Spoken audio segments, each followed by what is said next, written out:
Hello, Lindsay. This is ELWOOD Jones. I'm here on Ohio's death row. I'm sending you this email. You can use this picture up on your YouTube page. All I'm doing is asking everyone to look at my webpage and help raise back questions in my fight for me to gain my life back. That's why it took so long for a man to be locked up for something he haven't done. Thank you very much. Hi guys, and welcome back to a new video. This is the first one this year. I can't believe it's been this long. If you're new here, my name is Lindsay. If you're not new here, I haven't posted in a while, but today I am finally posting an update on the ELWOOD Jones case. It has been on my to-do list for quite some time because there have been quite a few updates, and I found that whenever I wanted to post an update, something else happened. And next thing you know, it's March of 2023. So here I am with an update on the ELWOOD Jones case. I have covered this case twice on my channel. The first video was the murder of Rhoda Nathan, and the second video being more about ELWOOD Jones and the evidence brought forward during the trial and how many people believe that there has been a mistrial or it wasn't a fair trial to begin with. I am going to post this update with the assumption that you already know about this case. If not, then feel free to check out my videos. I will link them down below before I continue. Otherwise, you're gonna have no idea what I'm talking about, and I just don't have enough time to cover the whole story from the start again. I also will be adding a little update on myself and the channel if you're interested in that, but that will be at the end of the video for those who are interested or care. I'll start with ELWOOD Jones first. He has sent me quite a bit of documentation, mainly from the court hearing that happened back in August of 2022. This video is, again, just going to be a general update on what's been happening with the case, basically what I understand from what's going on. I'm not a lawyer. I'm just here to provide an update on a case that I have found fascinating from the beginning, ever since I saw it on Forensic Files.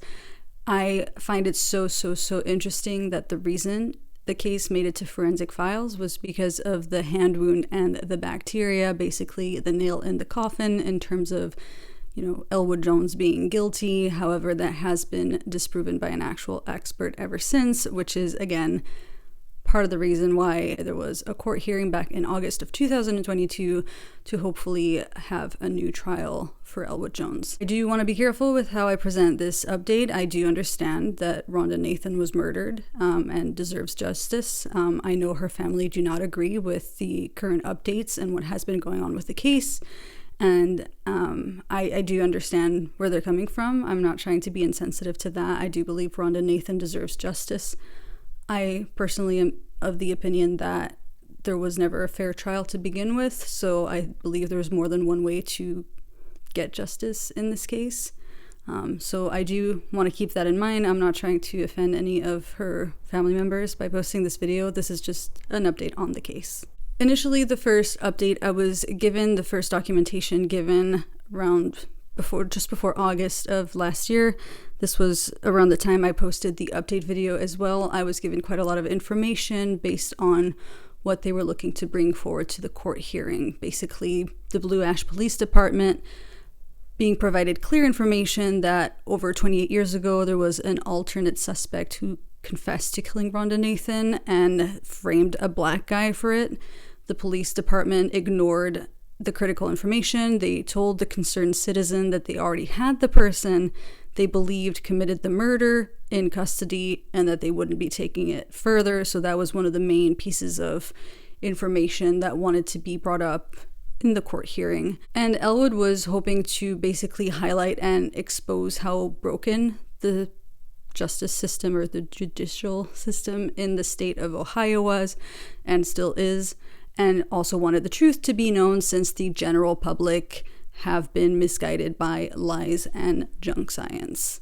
The prosecution believes that ELWOOD Jones' claims that an injustice has occurred is legally baseless, and Rhoda Nathan and her family deserve better than this clickbait nonsense. Now, if you would like a more in-depth analysis and overview of what has been going on at the court hearing, again, I highly recommend the Accused podcast. That is obviously focusing on Elwood Jones' case in way more depth than I can cover myself. So I will link it down below if you just want to know more about the case in general. That is where all the information can be found. But the main motion behind the request for a new trial was that the police department was aware that a woman claimed to have new evidence and that they ignored that evidence. So that's essentially what they were bringing forward during the court hearing, on top of all of the evidence that I did mention in the second video I made that was debatable or straight out wrong, and all of the information and all of the evidence that was ignored, all of the witness statements that just haven't been looked into. All of that was brought forward during the court hearing in August, and the prosecution actually put out a statement to say that there is no record of the Blue Ash Police Department ever being contacted by this woman who brought forward further evidence about someone else being responsible for the murder. So the whole point was to try and confirm that this woman did get in touch with the police department and that the police department ignored this new information. So a lot of the paperwork I was sent was basically just a breakdown of the court hearing, a transcript of the court hearing, roughly, maybe not word for word, just like a very in-depth overview of what was brought to trial, or brought to the hearing, not to trial, excuse me.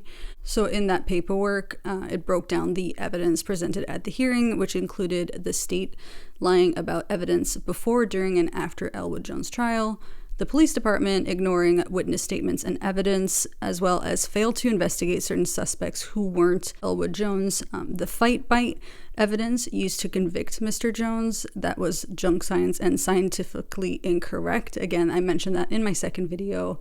Again, fascinating that this was brought to forensic files based on that bacteria, and it has since been disproven. And also the cognitive biases that influence the investigations, which again, I have covered in that second video.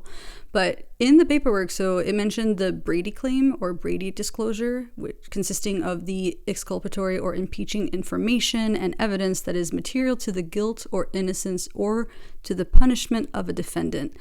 A lot of legal jargon. So basically, this whole claim or disclosure, in order for Elwood Jones to get a new trial under Brady at the court hearing, they would need to show that the prosecution withheld evidence, that the defense was not aware of the evidence, and that the evidence withheld was material. So if they could cover those three conditions to the Brady disclosure or the Brady claim, they would be able to go through with a new trial.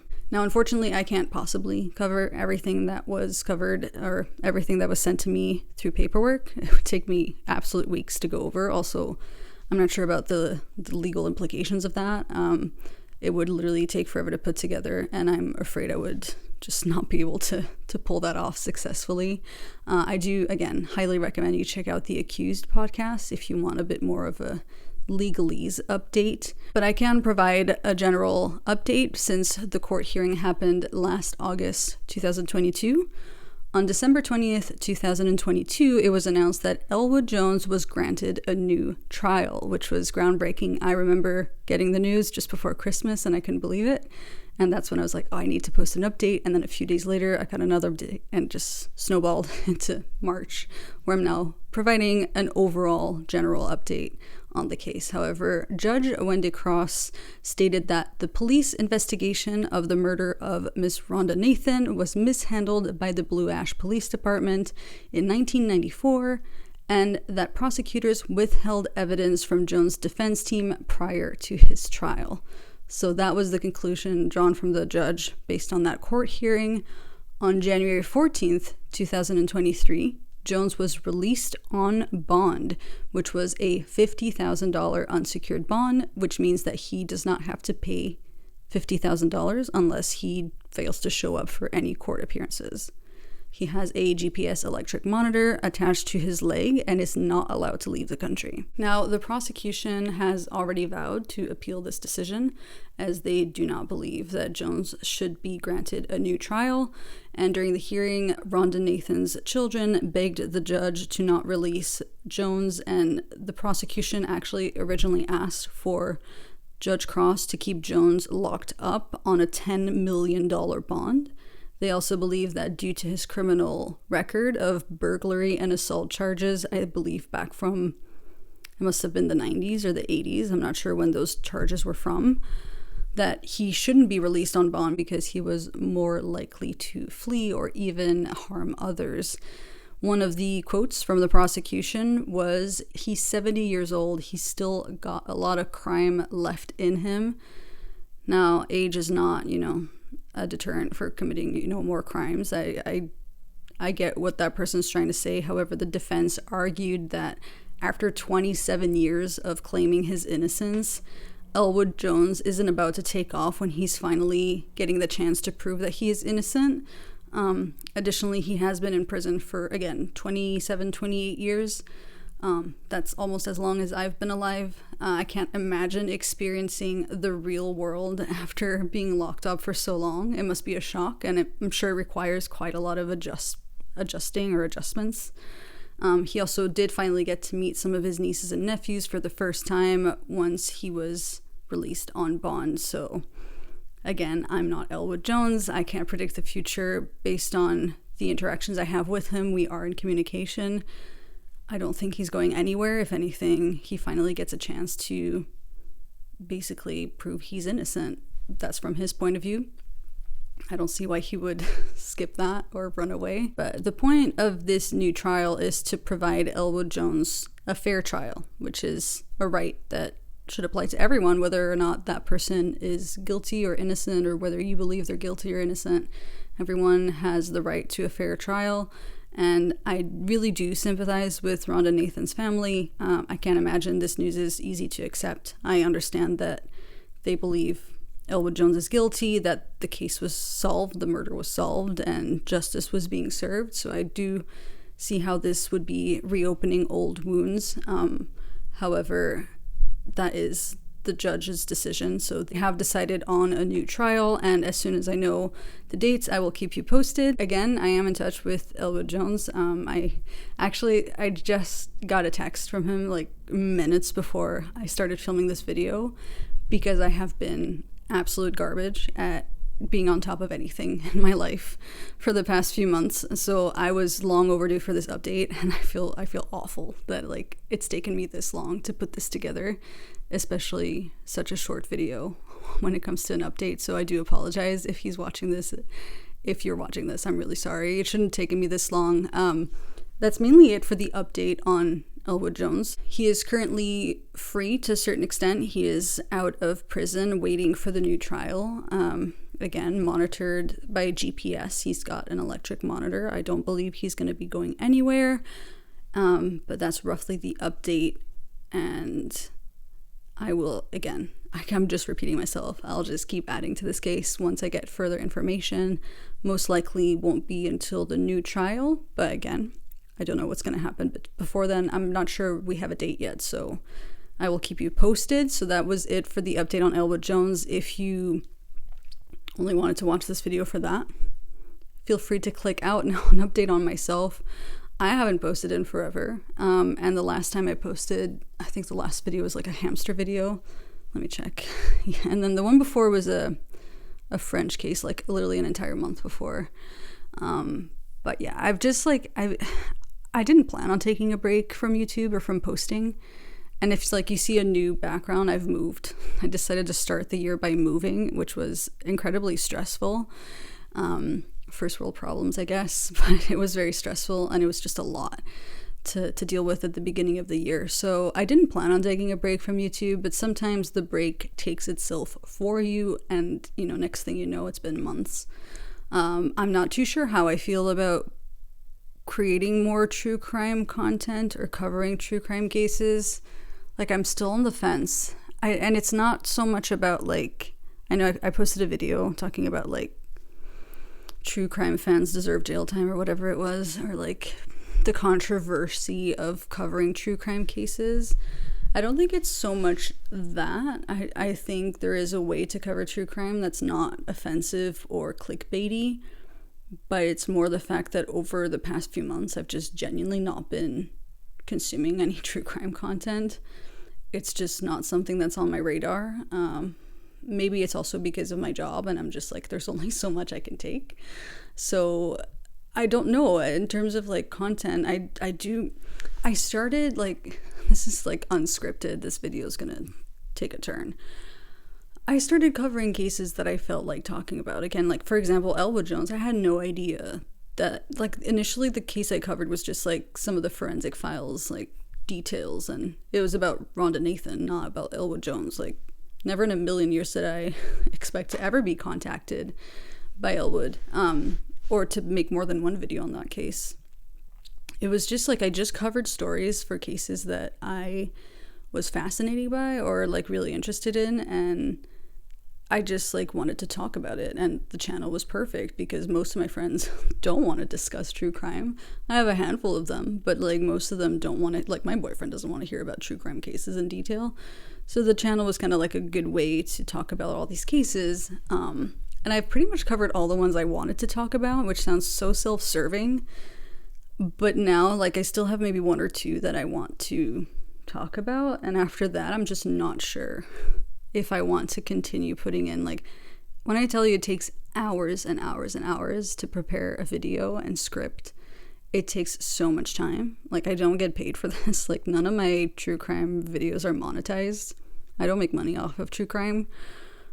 So this is literally just like what I do outside of work. I work full time. So it's just, yeah, it became a lot.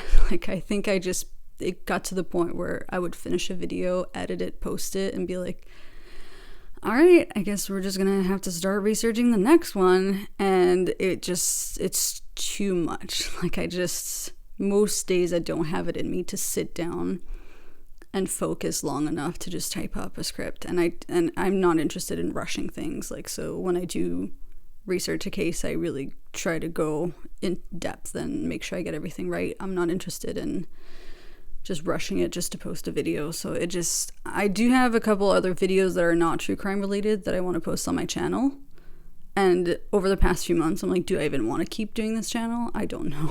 I think I do. I really do enjoy making videos. It's just like it takes so much time and effort that I don't know. I need to find a way to make it sustainable. So in a way, like, true crime was a nice break from making arts and crafts, because all those videos were costing me money to make a new project and buy supplies, which again sounds so wrong to be like, well, true crime was free.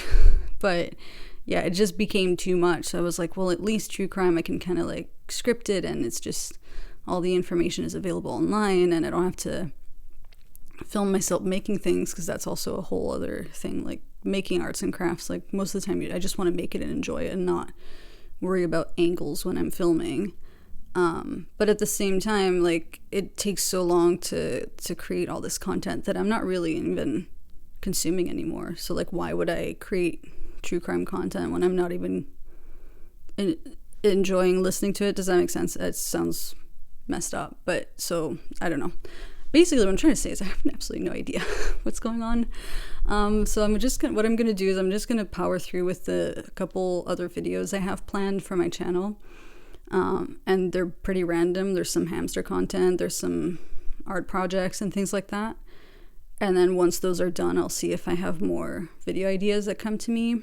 Maybe another one or two true crime videos that I've always wanted to cover that I haven't covered yet, but I don't know when those will be. So that's the update. And also, like, I do have like over 1,000 subscribers. That doesn't mean there's over 1,000 people watching me. And I definitely get very little feedback because I'm a tiny channel. Like, who am I even having this conversation with? Like, most people aren't watching this. But I don't get a lot of feedback. So at the same time, I'm like, I care so much about my channel in a way, and I'm like, oh my god, I haven't posted in months. Like, meanwhile, no one's noticed. Like, no one, not a single person has noticed. So I don't know why I stress out about this when I have just like 1,000 people subscribed. So yeah, I think it's difficult when you don't get feedback, and I'm not sure what people enjoy watching aside from like the numbers. I don't know. But yeah, what I'm trying to say is, like, I have absolutely no idea about anything. So that's it for now. I don't even know how long this is. I've been rambling for a while. Also, I'm using this microphone without the protection in front of it. This thing, I took it off because I'm in a new filming area. I don't have a desk in front of me. So I just wanted to hold it, and hopefully the audio is not absolute garbage right now. So we'll see once I edit this video. But again, I do apologize for taking so long for posting this update on ELWOOD JONES. Like, I have no excuse.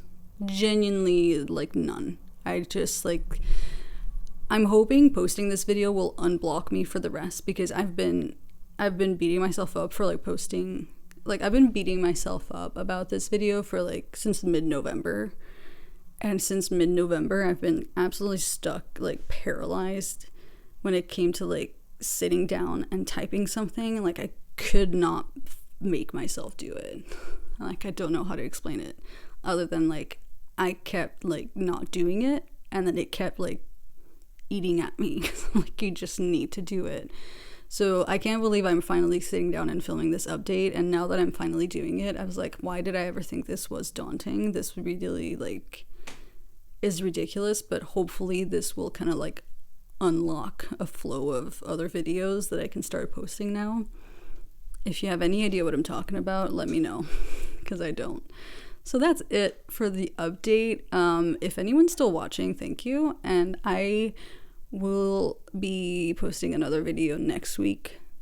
I've made that promise before, but the next video I have planned, I am looking forward to filming, and I am motivated, and yeah, I'm just gonna stop now. But thank you so much for watching, and please stay tuned if you want any further updates on ELWOOD JONES and the Rhoda Nathan case, but this is more about ELWOOD JONES than Rhoda Nathan, I believe. Then stay tuned, subscribe, and I will catch you in the next one. Bye.